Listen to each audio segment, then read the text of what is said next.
Hello, thank you for joining me.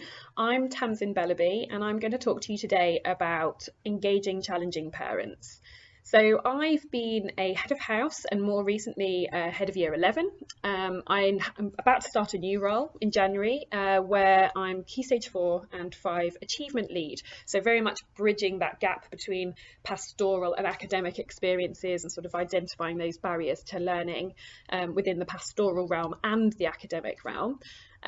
So my talk is very much for pastoral leaders, form tutors, depending on the sort of structure that you have, and how much of a role form tutors are taking within the school.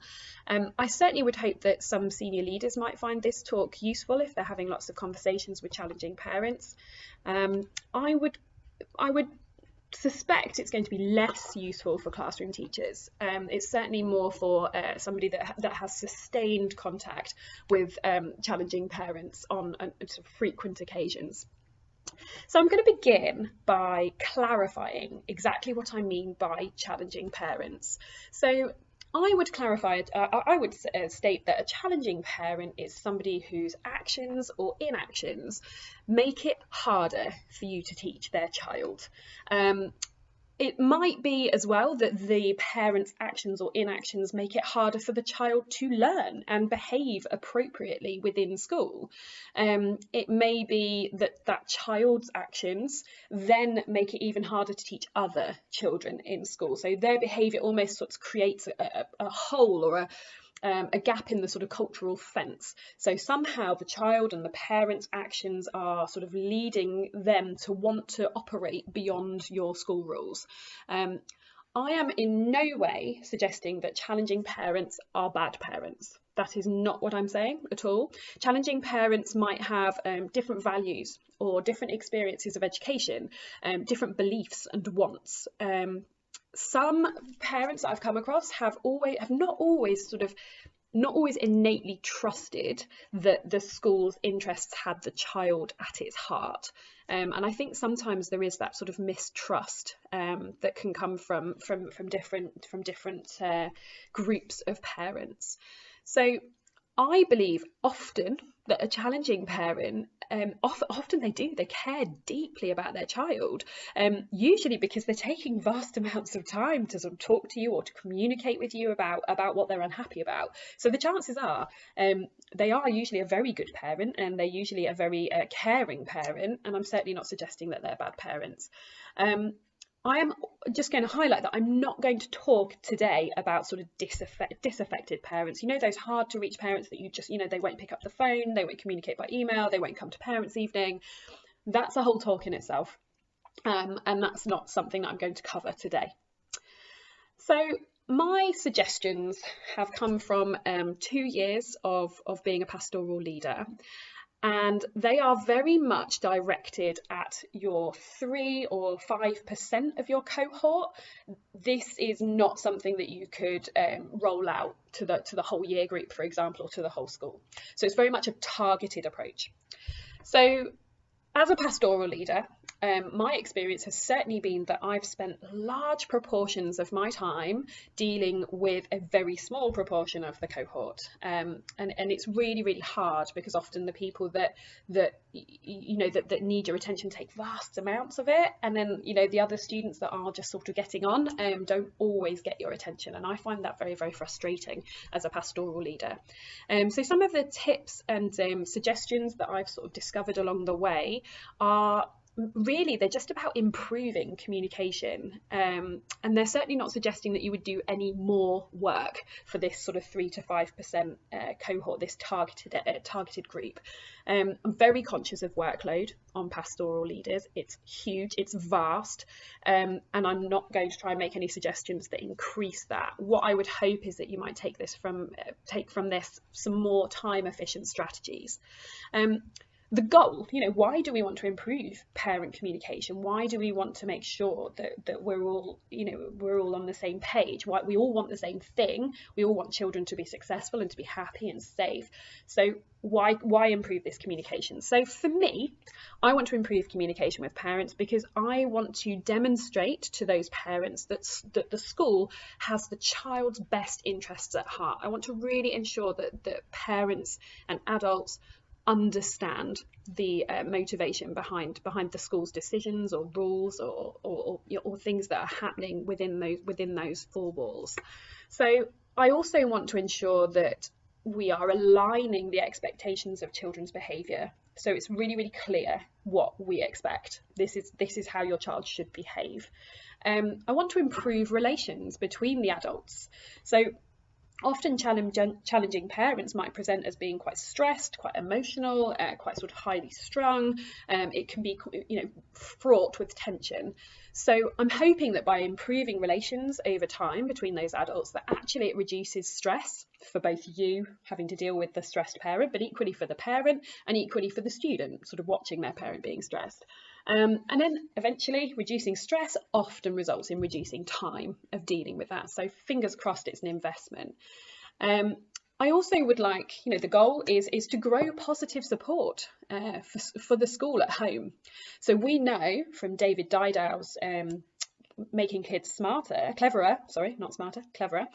Making Kids Cleverer, that we know that parents' influence is far greater than a teacher's influence. So therefore we need to tap in to making sure that we're all on the same page. We all want the same thing, we're all communicating the same thing. So that student, that child, is getting a united message from all of their adults. And that's far more reassuring for a student. It's far more settling, and it's, a united front.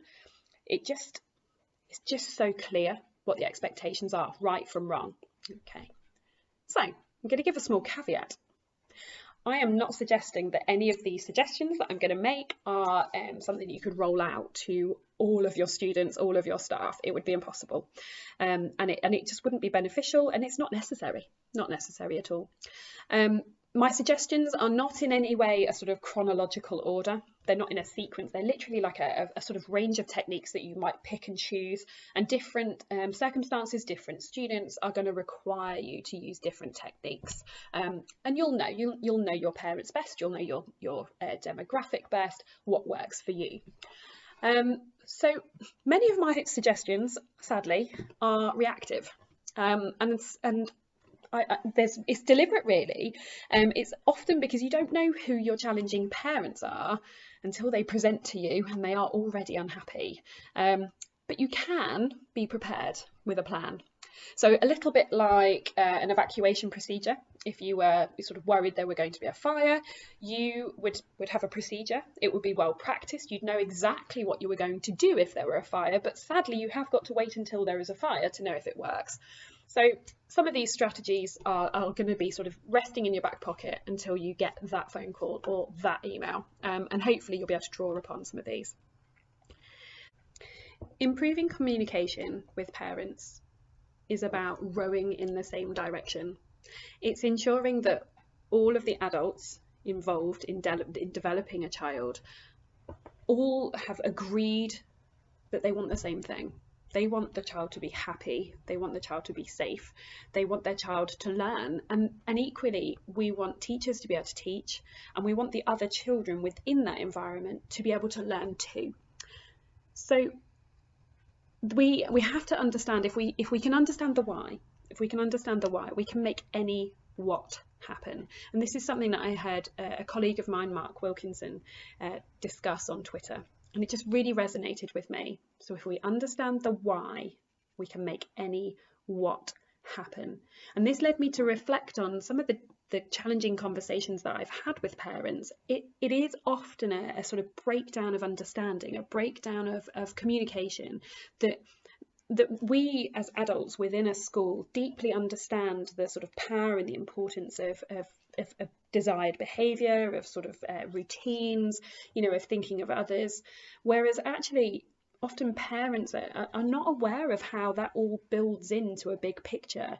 And I think that if you can improve that relationship between yourself, the school, and the parents, you can often sort of bridge that gap and help them to understand that every decision that a school makes is always for the best of the child and for the best of all of the students. So you might say, why are you bothering with parents? As a school, we can only influence what happens up to the school gates. And I know that there are very much sort of two camps in education. There are people that think, that you can influence up to the school gates. And at that point, the child leaves and goes home, and actually that's beyond us. There's nothing we can do. And then there are a sort of group of teachers or educators that believe that you can positively influence all of the adults involved in a child's development. And certainly at this stage in my career, that's what I believe. I genuinely believe that it takes a village to raise a child. It's a community effort. It's certainly not an individual endeavour of teachers and then the child goes home and it's an individual endeavour of parents. I think all of the adults within a community are striving and need to agree the same things, that you want to raise a child to be kind, to be brave, to be respectful, to have a sense of responsibility, to be an asset to their society. And I believe that's what we're all doing, and we all need to be rowing in that direction. Now, often the disagreements come, and how do you make that happen? How does the everyday routines of school and education, build towards making that child into an adult that is an asset to their society? I had a conversation with a quite a famous transformative head teacher, and he said to me, forget the parents.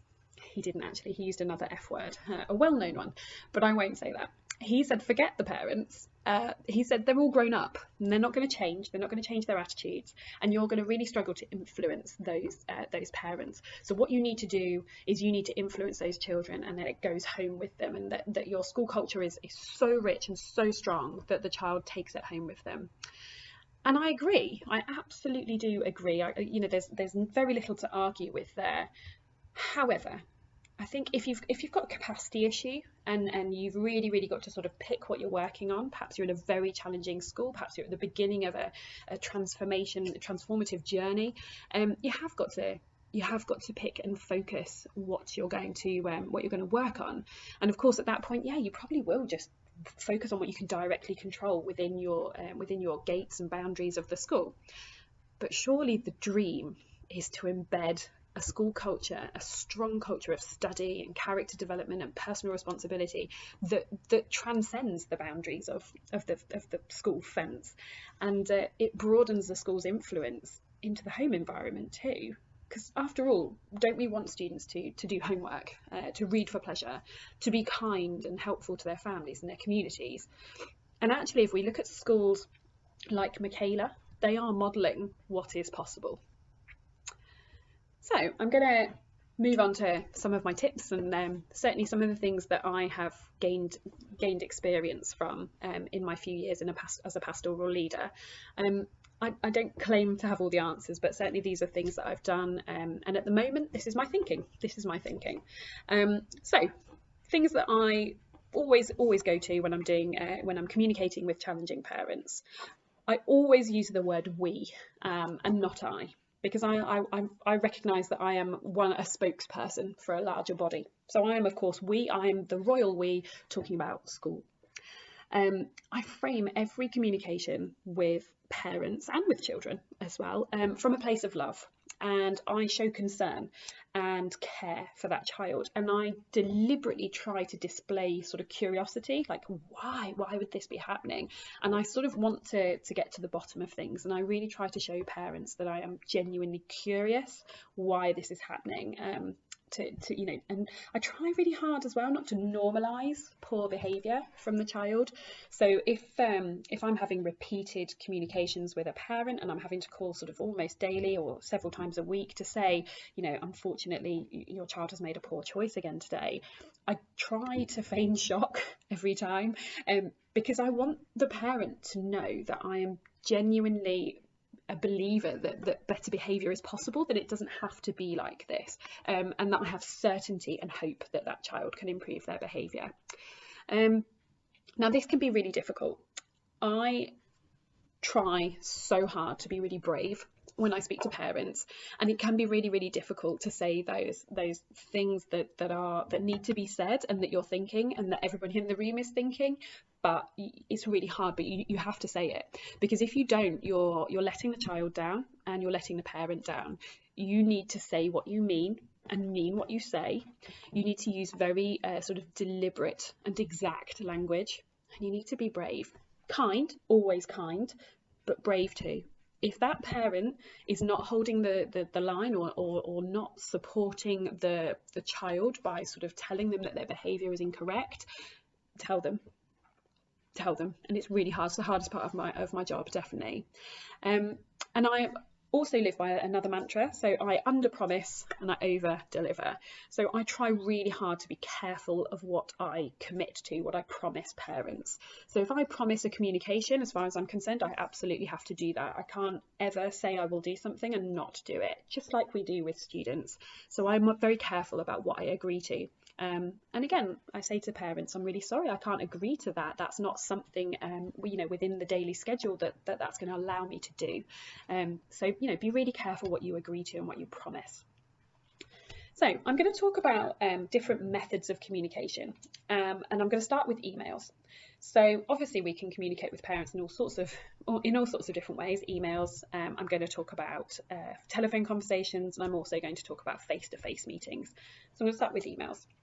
So for me, I try really hard to remember that emails are for brief information exchanges. They're for confirmations. They're for reminders. They're for FYIs. I do regularly receive sort of emotive or heated, sort of long-winded emails that are sort of fraught with stress and tension from parents. And for me, I don't reply via email to those emails. They are something that then is going to trigger a phone call from me or a face-to-face meeting. I do this because tone is so important. We've all sent an email in a rush, and somebody has misconstrued what we meant, and we've sort of caused offence and made a problem worse. We've all read a text message and taken it the wrong way, and I think actually busy educational professionals very easily can send something that we certainly haven't really carefully thought through. So tone of voice is a really powerful thing, is a really powerful part of communication. So actually when I pick up the phone, I'm able then to choose my words carefully, and ensure that I'm not making an already tense situation worse. So I will, however, reply to that initial email with a sort of holding email, and it will acknowledge the receipt, and it will tell the parent very clearly what I intend to do next. So for example, I might say, "Dear Mrs. Smith, thank you so much for your huge email. I can see that you're very upset. I'll call you this afternoon after 3 p.m. to discuss." Okay. So, words of wisdom about emails. I'm very cautious about what I say in emails. It's very easy to thoughtlessly forward an email. It's happened to me before, and I've learnt greatly from that. So perhaps being a little too casual or a little too informal in an email, and it's been forwarded without anybody thinking or realizing, and of course, it's something you're thinking, oh, I didn't mean for that person to read that, or I certainly wouldn't have worded it like that if I'd have known it was going to be forwarded. So I'm very careful about how I communicate via email, and I have a little mantra. So I dance like no one's watching, but I email like it's a deposition being read aloud in court, and I'm very careful about what I put. So following an email, particularly sort of a lengthy email to parents and to staff. This is something that I use for staff regularly, sort of form tutors and teachers and what have you. I will sum up the action points of what everybody needs to do. So for example, there'll be an FYI section which will detail the context and the information that we've all been discussing, a sort of, you all need to know this bit, but then actually underneath what I do is I put a very clear section that's actions. And in those actions, it will be what exactly needs to be done, very explicit, lots of detail, by when, and by whom. So busy SLT members can quickly scan through what they need to know, or if they're really busy, they can think, I don't need to know that, I already know it. For example, perhaps they were in the meeting, but actually those actions are what's really, really important. It holds everybody to account. It makes everybody very clear about what those next steps are. So that was actually a system used by Amy Pass, who's an SLT member at the school that I'm teaching at the moment, and it was just so powerful in the way that she led the pastoral team, and it's something that I've adopted and taken with me. So great tip from Amy there. So if we think about understand, that all of the adults involved in developing a child and raising a child, if they have to understand the why so that they can make any what happen. If we think about emails, they're another tool to allow all of the adults to be rowing in the same direction, and it's to remind everyone that we all want the same thing. We all want the child to be happy and safe, we want the child to be able to learn, and we want other children to be able to learn within that school too.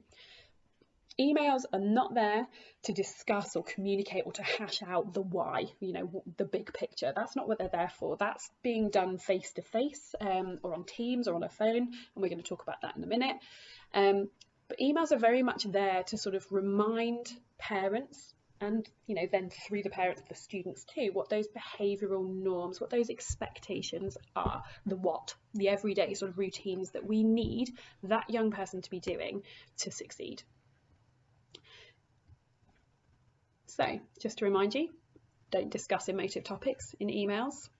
And I often, if I've had a big conversation on the phone or in a meeting with parents or carers, I tend to summarise that meeting by email, and again putting in those action points, and then I can forward that to them, but it's also documentation for myself as well.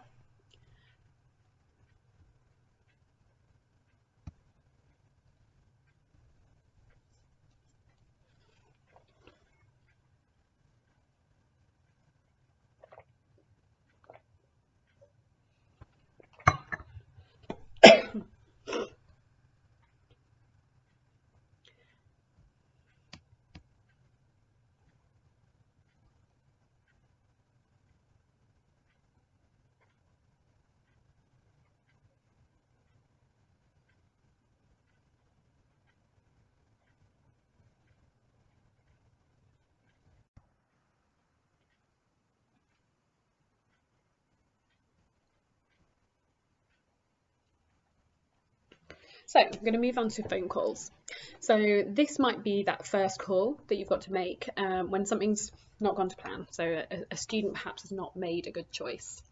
So phone calls are going to be that most frequently used method of communication because they're time efficient and just convenient.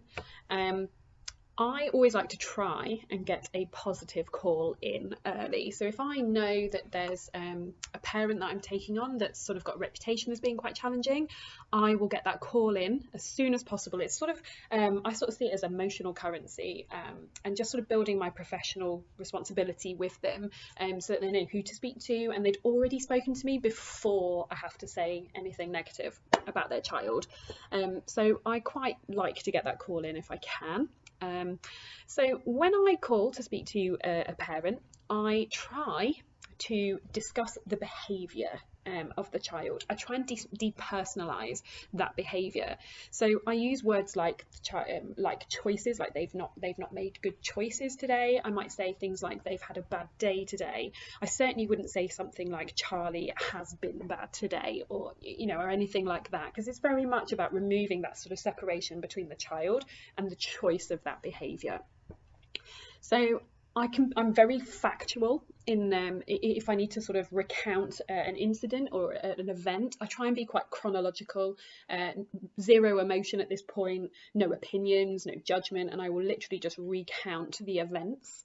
I will then sort of take a position of concern for the child, genuine curiosity, why could this have happened, and again from a position of love. I don't shy away from using the word love.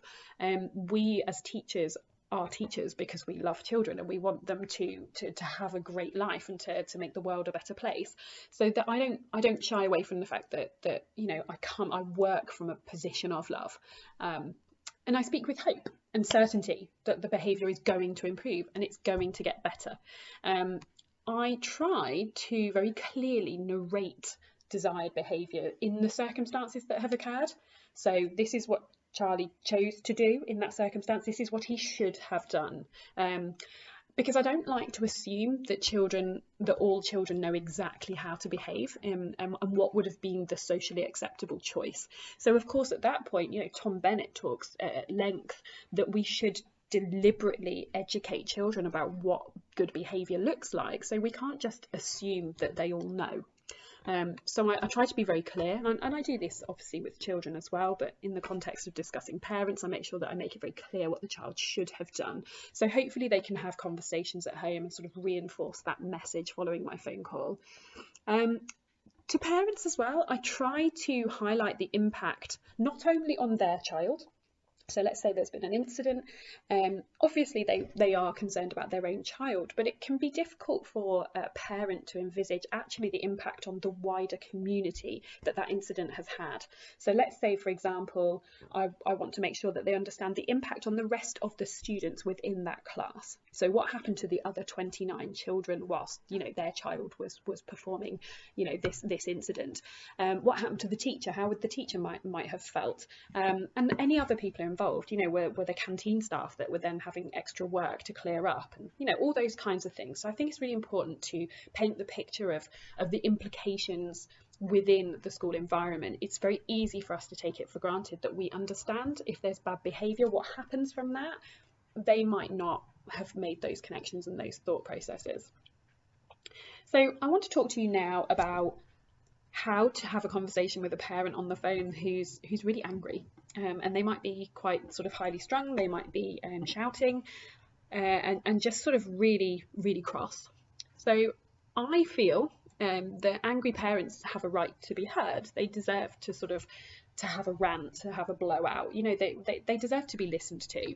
And what I try to do is sit quietly and I listen without interrupting. And often what I find is if you just give them some time and make those listening noises, the active listening, yes, yeah, it's really important that they'll often blow out and they'll feel heard.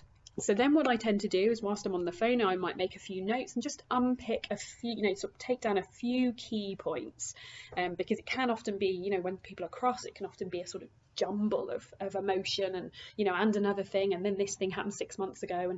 And actually, if you're sitting there sort of listening and taking some notes, you can usually tease out some points that you can work with.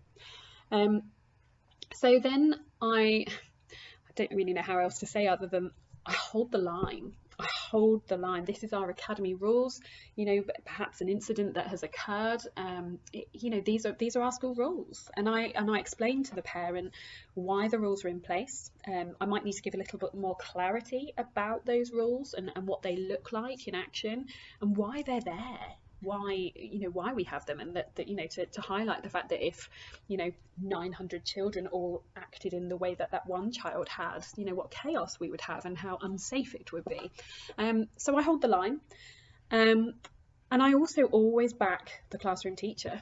I always back them, and I try really hard to sort of publicly protect them from parent confrontation. I've had many parents in the past that have sort of demanded meetings with with that teacher, and they almost want to sort of have it out with them. And to me, there's no good that's going to come from that. There is no sort of positive solutions that are going to come from that meeting. And actually what we're going to do is create a very sort of stressed out teacher. We're going to increase their workload. And actually what we need to do is to back that classroom teacher to say, no, you did the right thing. You followed our classroom policies. This is exactly what we have asked you to do. Thank you so much for having the strength and the courage and the love for that child to hold them to account. And actually it's about sort of talking to the child and talking to the parent and ensuring that they understand that the teacher operated in a desirable way, that the head teacher has asked them to uphold those rules. Now, of course, there are going to be times, sometimes where perhaps a classroom teacher has got it wrong. And then at that point, that's not going to be resolved with a parent and a student in the room. That's not the environment that a teacher would be. Just, you know, that at that point is a senior leader or myself having a conversation with that teacher about ensuring that course of events doesn't happen again, and actually what should happen. So at that point, I don't think I've ever had a meeting with a teacher and a parent in those kind of circumstances. I've always protected the teacher from that. That's very much my job to sort of field that confrontation. Obviously at parents' evening, that's the only time that parents would have that opportunity to try and you know, perhaps to sort of confront a teacher. So I'm going back to the phone call. So if there's a parent on the phone sort of feeling cross with me, and sort of having a good blowout and a really good sort of rant, and they're very cross, I would try and speak very calmly and very slowly, because I want to model to them the behaviour that I expect them to show their child. I have had many conversations in the past where a child has been in the background, sort of chipping in, you know, with something to say, and another thing, and another thing. No, you didn't say that. You know, I have been in that situation where the child has put me on speakerphone. And I think looking back, it's things that we live and learn, don't we? At that point, I needed to end the phone call very politely and say that actually this is almost like a larger problem. Actually, this is a problem where, you know, the child should not be sort of encouraged by their parents or carers to be discussing this on the phone with their teacher. At that point, it's for the adults to discuss. So I think I would politely end that phone call and arrange for a face-to-face meeting, because I think it sounds like there is a wider problem there. I think if parents are getting quite aggrieved, it's often a good thing to try and get them to agree to a sort of common desire. So think of it as finding out, you know, what do we all want from this situation? What do we all want the child that attends our school to do? We want the child to learn. We want the child to be happy and to feel safe, and get some agreement, some consensus between the adults that we all want the same thing. And then what you're going to do is you're going to take this agreement, which, you know, it might be that you've all agreed that you want Charlie to feel safe at school, and you're going to use that agreement as like a linchpin, and you're going to keep coming back to it. That's your why. Okay, when we think about what Mark Wilkinson said about, you know, if we understand the why, we can make any what happen. You're going to use this agreement, this, you know, everybody's agreed around the table or on the phone that actually we want Charlie to feel safe at school. And we're going to keep returning back to it. And actually what I find is when tensions get high again, you can keep bringing it back down and bringing it back down to actually, you know, we need to remember we all want Charlie to feel safe in this environment, and by him performing these actions, for example, would lead to other people not feeling safe, and ultimately it not being a safe environment for Charlie. So we can always bring it back, you know, find an agreement, keep bringing it back. Okay, so sometimes if I'm really struggling with a parent and we just can't sort of find consensus, we can't find agreement, I reframe a situation and I ask a parent, I sort of flip it, and I ask a parent to consider the situation if it were reversed. You know, to think about the other students within this situation, to think about the member of staff within that situation, and see if I can sort of tap into some empathy, perhaps, that the parent might have for the other people that are involved in that circumstances. So a few things that I've learned along the way are it is perfectly okay to say, I don't know, but I'll find out. I think within our roles as pastoral leaders, we're sort of expected to be sort of omnipresent and to know everything. Well, of course we can't be. We you know, there's often 9 out of 10. There's often events that are happening, and I wasn't there, and I don't know what happened. And you may well be questioned by parents that, you know, well, what happened and why didn't they do this? And you don't know the answer. And at that point, it's absolutely okay to say, I don't know, but I'm going to find out for you. And it's not a weakness.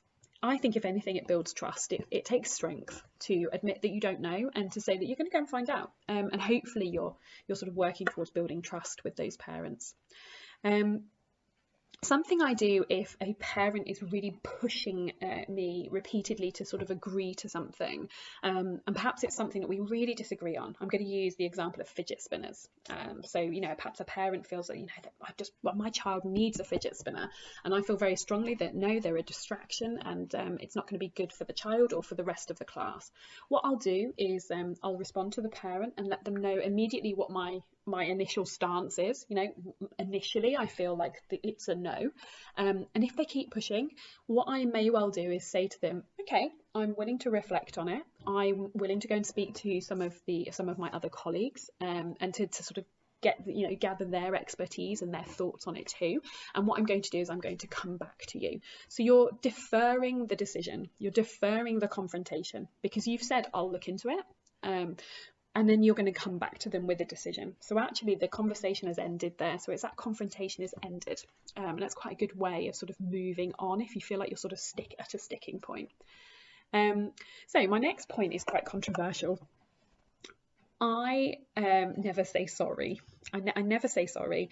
I feel I come from a sales background, and certainly I've been sort of raised in my corporate environment that saying sorry is kind of an admission of guilt, and it can get you into sort of hot water in the future.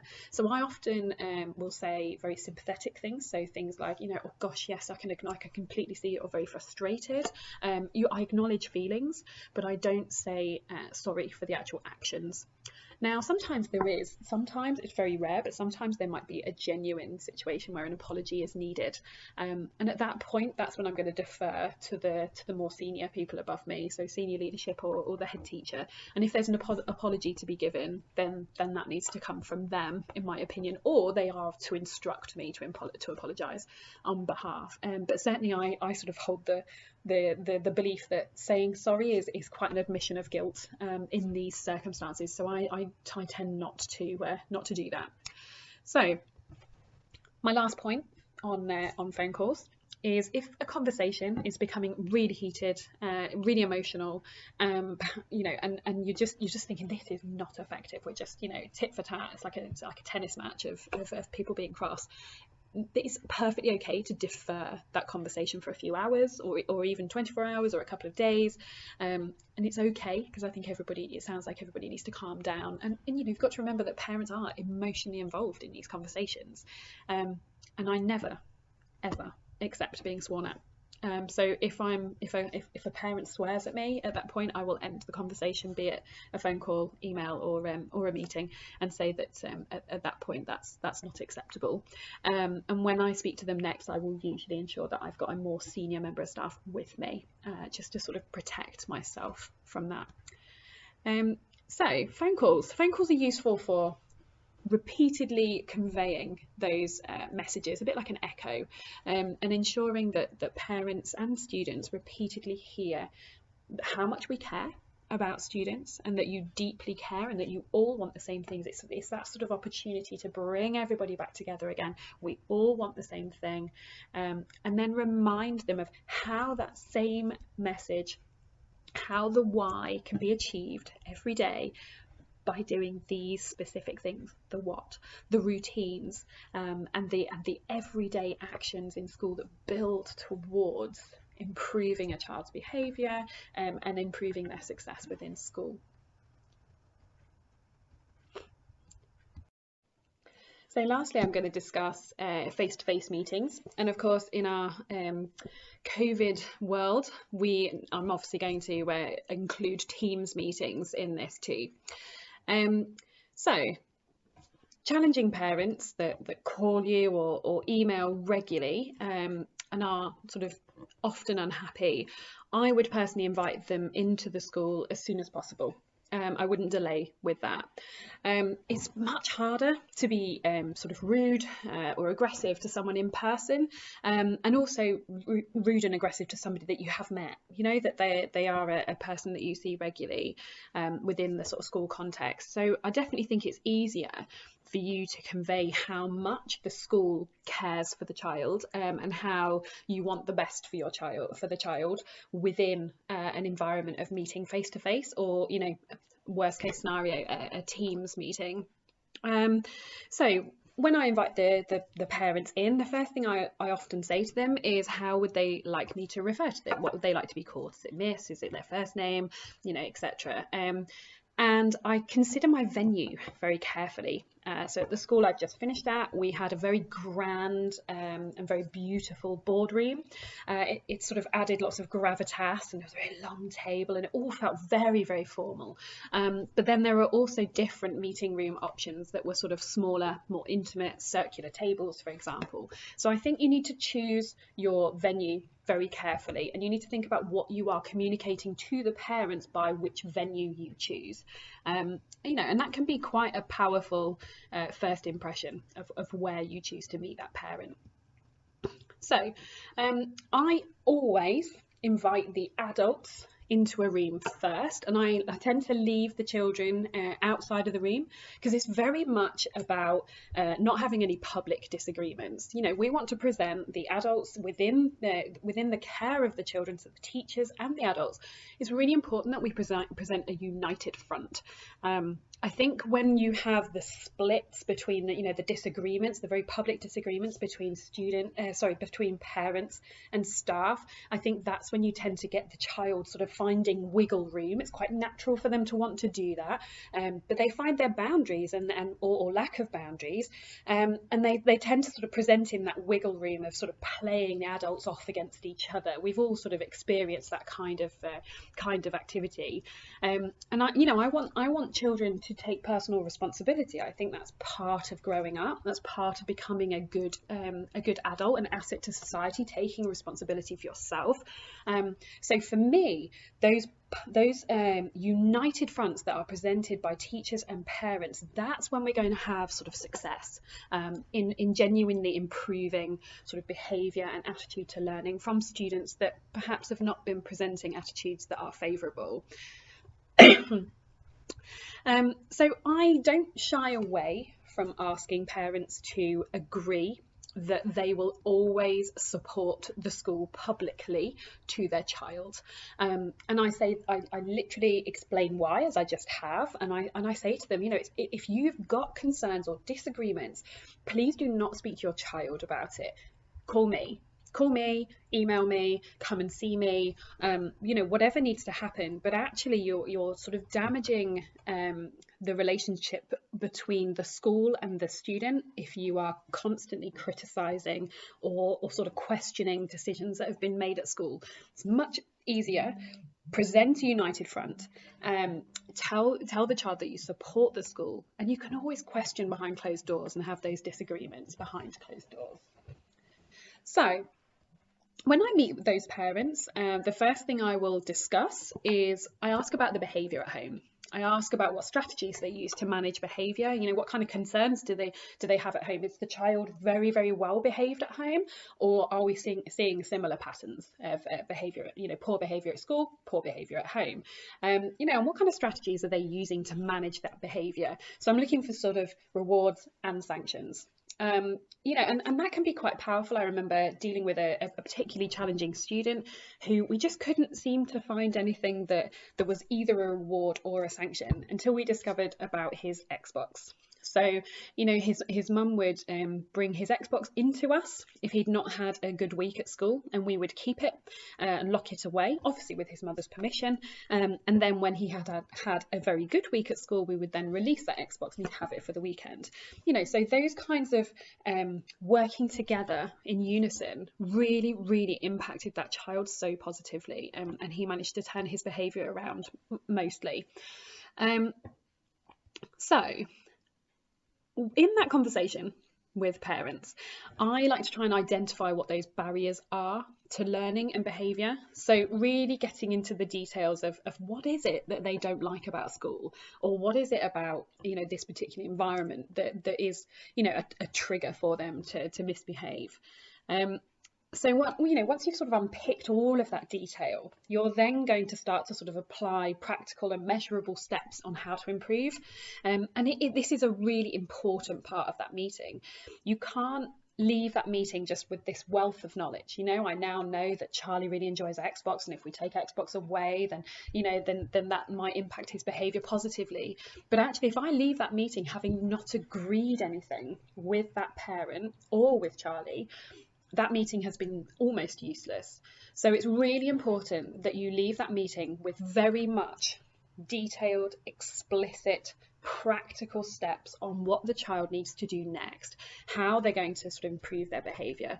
And let's be honest, if that child has had, you know, historic poor behaviour, and you know, then we need to make sure that we have small achievable targets that are then celebrated to give them a feeling of success. But equally, you know, it builds them towards what we're really looking for with that desired child. Now, I'm not saying that we make excuses for that child at all, but I do think it's important that we give them small achievable targets. You know, it can feel like quite a mountain to climb from being, you know, perhaps in the bottom 3% of the school, you know, and your behaviour just consistently does not meet the school's expectations, to switching that around to meeting all of our expectations. And I'm not saying that that child can't do that. I genuinely believe they can, but I believe they need lots of support and guidance and help along the way, and that is going to take time. It is going to take time, and that child's going to need to have small successes along the way. We can't just wait until they're getting it right every day, day in, day out, to celebrate that. We do need to make sure we're celebrating it along the journey. Okay, so when I'm agreeing those practical steps with parents, I try to use sort of a tense that is hopeful. So for example, I would say, so for, you know, the behaviours that I want to see from Charlie is Charlie is sitting quietly, he's listening, he's allowing other children to concentrate fully, and I speak in a certainty that Charlie is going to be able to achieve these things, and I use the tense of my language to communicate my faith and my belief in the fact that Charlie can achieve this. Following a face-to-face meeting, I promise and deliver lots of communication, and I agree how that's going to happen and how frequently. For me, if a parent has come into school and you've had a meeting and a conversation and you've spent time together, I think part of your job role then is communicating with them to ensure you know, to let them know the impact of that meeting and the impact of the small incremental sort of measures that you've put in place and the targets. So I promise lots of communication and I deliver lots of communication. So I want to talk to you now about what happens if a parent shows up, no meeting, unscheduled, and they're in the main reception, quite cross probably, chances are, and they're sort of demanding that they speak with you there and then. I am very much of the opinion that you don't want to see them. You're setting a dangerous precedent at that point if you agree to see them. It would be utter chaos if all 900 children's parents just showed up in the reception demanding to speak to staff every time they had something that they were unhappy with. It would be chaos and it would be unmanageable. So for me, when the children are in the building, when the students are in their lessons, I'm unavailable to parents. You know, my primary responsibility is the children within the school, and parents need to make an appointment. They need to appreciate your time, they need to value your time, and really you can't just sort of, you know, chances are you'll be too busy to see them anyway. If you absolutely must see them, and it's, you know, quite a serious thing, I would recommend that you keep it brief, and that you schedule a follow-up meeting when you are both free, when it's both convenient, obviously as soon as possible. It might be later that day, for example. Also, sending them away at that point can often allow them a bit of time to cool down, because if they have stormed into school and they're sort of demanding to see you and they're quite cross, the chances are the conversation's not going to be particularly productive at that point. Now, this is where your amazing school receptionists come in, and we have got really amazingly trained school receptionists who know that chances are I'm probably in a meeting, too busy to come down to see that parent, but equally, like, they will know what kind of information I need. You know, what are the details of the complaint, for example, and then that gives me some time to sort of investigate a bit further. So the receptionists are so amazing at the school I've just left, and they would communicate that to me, and allow me to make that decision of, you know, actually this is a really serious extenuating circumstance. I am actually going to go down and see this parent right now. So meetings are your big opportunities. They're your cabinet meetings, you know, they're the big events in the sort of chronological journey of child improvement. It's when you're going to spend time focusing with undivided attention on how you're going to improve the educational experience for that child.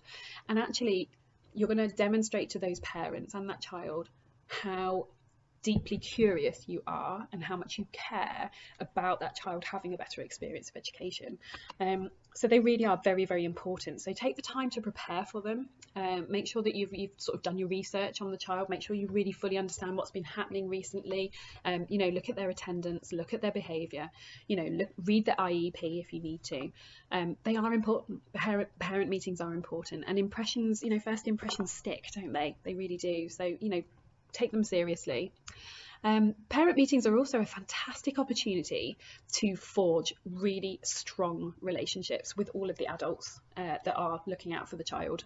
And actually, parent meetings are one of my favourite parts of the job. I won't lie to you. A challenging parent that sort of comes in very cross, very sort of disengaged with the school, you know, and for me it really means a lot to have gone through that journey with that child and with that parent, and hopefully see them turn it around and see that the parent believes in us and trusts us, and we can really show them and reassure them that the child is in the best place, that we are absolutely, that their safety and their education is our paramount focus. So I do, you know, I actually really enjoy a parent meeting. I don't know if that makes me a bit odd.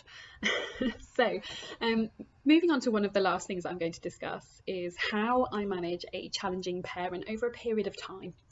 So this will be a parent that will present sort of frequently. You'll have lots and lots of conversations with that parent. Perhaps the child has not been getting it right for a sustained period of time. So long term, I would look for opportunities to make positive phone calls. However, only if they are genuine. So it's really important to keep those expectations high for that child. We don't want to give mixed messages to that parent. But equally, you know, if there is an opportunity where that child has done something really good, you know, let's make sure we call, because otherwise the parent's interaction with school just is always negative. You know, and that's a dangerous place to be, isn't it? So we do need to make sure that we try and look out for those opportunities to make positive communications. I'd also ask the pastoral team to sort of be aware of it as well, and they can feed that back to you. If I've got a particularly challenging parent, and I am literally talking about, you know, you might have one or two in a year group, I would ask all staff to be sort of hyper aware of that child, and any incident, anything big or small, they over communicate to you, and you are the sort of gatekeeper of information for that child. And the idea is that you know everything about that child in advance. There's no surprises, and the sort of knowledge of that school day for that child is powerful. It's really powerful, and then hopefully the parent will come to sort of trust and believe that you are looking out for their child and doing your best, of course. I usually, at this point, if I get to that point where I'm thinking, okay, you are a challenging parent that I'm going to make sure that I really manage very carefully, I then make myself the sole contact for that parent. And again, I communicate that to all staff. And the idea then is that you're reducing those confrontations between other staff and that parent. So protecting them, you know, you're trying to do that, because it's nothing worse than calling a parent and thinking it's a sort of relatively easy phone call to make, and actually turns into this huge confrontation. So hopefully you're sort of protecting staff and class teachers from that, which is stressful, but also then you're sort of reducing the confrontation and the flashpoints and the sort of flare-ups that you can get from parents that are quite stressed about school. I would recommend that you keep a file and you document everything. So you document the phone calls, the dates, the times, you know, what was discussed. And again, this goes back to your email communication, where you could follow up phone calls with an email, just documenting your action points and what you discussed, thanking them for your time and things like that. But that serves as a really powerful document to keep everything, you know, everything really explicitly detailed. Also, imagine if I were to be hit by a bus tomorrow, it's really important that that member, you know, the other member of staff that would take over from me knows everything that I know too. So the way that I manage them proactively, so finally a proactive tip comes in, the way I would manage a challenging parent, I over communicate. I over communicate with that parent. So I find that if I schedule a weekly summary or of either a phone call or an email, I find that actually, even though I'm creating workload for myself, somehow along the way, it's actually invested time and it reduces the workload, because I find what happens then is, you know, if I've promised I'm going to do something, I will always do it. And then what I find then is that parent doesn't seem to get that sort of build up of frustration and those explosive, you know, I'm feeling really cross about this situation, because they feel informed. Because I think a lot of the time parents that get quite frustrated and quite cross, it's often a lack of information, a lack of understanding, and sort of not really understanding why things are happening with their child. So my last tip: if all else fails and you've tried all of these tips and you've done all these things and you still just can't find that common ground with the parent, I in the past have offered a tour of the school. And the school needs to be in operation, which is very difficult in COVID. So I recognise this may well be one for when we've all been vaccinated and we're all fit and well. But I offer a tour of the school, and the school is when it's in action. There are bums in seats and teachers delivering lessons. And the idea is that the parent can visualise how their child fits into the community of the school and how they can see how other children are behaving, and then of course they've got the knowledge of how their child has behaved previously. What I would also do is don't necessarily show them around yourself. I've chosen students as tour guides to show a particular, I'm thinking of a particularly cross dad in the past, and I chose students that sort of were very similar to his son. And you know, they were perhaps not, you know, not the best behaved children, students that were of a similar age group and a bit cheeky and didn't always get it right. And they showed the father round, and then I joined them later so that he was able to ask them questions. And I said to the students in front of the parent, you know, tell him the truth. If Mr. So-and-so asks you any questions, I want you to be completely honest with him, and I want you to answer exactly, you know, the truth. So I found this to be really, really powerful. And actually we saw a really, really great improvement in the collaboration of this particular parent, who was incredibly opposed to the school, to the point where he was considering removing his child from our school and taking him to another one, which we didn't want to happen. We knew that's not what was the best thing. That wasn't the best thing for the child. He needed to stay with us, where we had really high expectations of him and he would do well. And actually what we found, it was really powerful. So he, you know, the father could see that all the teachers were fair, and that we certainly weren't victimising his son. So to summarise, I think that if we can understand the why, and we can make any what happen. And as Mark Wilkinson says, this is so important. I think lots of conflict that comes from parents with school often has a root of misunderstanding and miscommunication, and just not understanding how everyday routines build towards a system that just has to happen to make all children successful. With communication for parents, I hold the line, which often puts me in confrontation with parents, but I speak from a place of love, and I make that very clear to parents that my motivations are always the child to be happy and safe, to be able to learn, but also for all other children to be able to learn within the school too. So I always hold the line, but it comes from a place of love. I think it's really important to recognise why we want to improve parental support. And it's because parental opposition is absolute kryptonite for impeccable behaviour. If you've got high expectations of students, and we're, you know, strict and explicit in what we expect of students' behaviour, but we're super warm too, you know, we care about you and we know this is how we need you to behave. But if you've got a parent at home that is undermining all of those things, it's kryptonite. It's kryptonite for that child. That child is not going to meet your expectations. We all need to be rowing in the same direction for success. So I'm going to upload just my tips of my talk today. So that will be available for you to download, or you can DM me if you've got any questions. I'm on Twitter at Tamsin Bellaby. But thank you so much for your time. And if you have any questions, or if you've got any tips for me, please, I'm always learning, then please send them through to me. Thank you so much.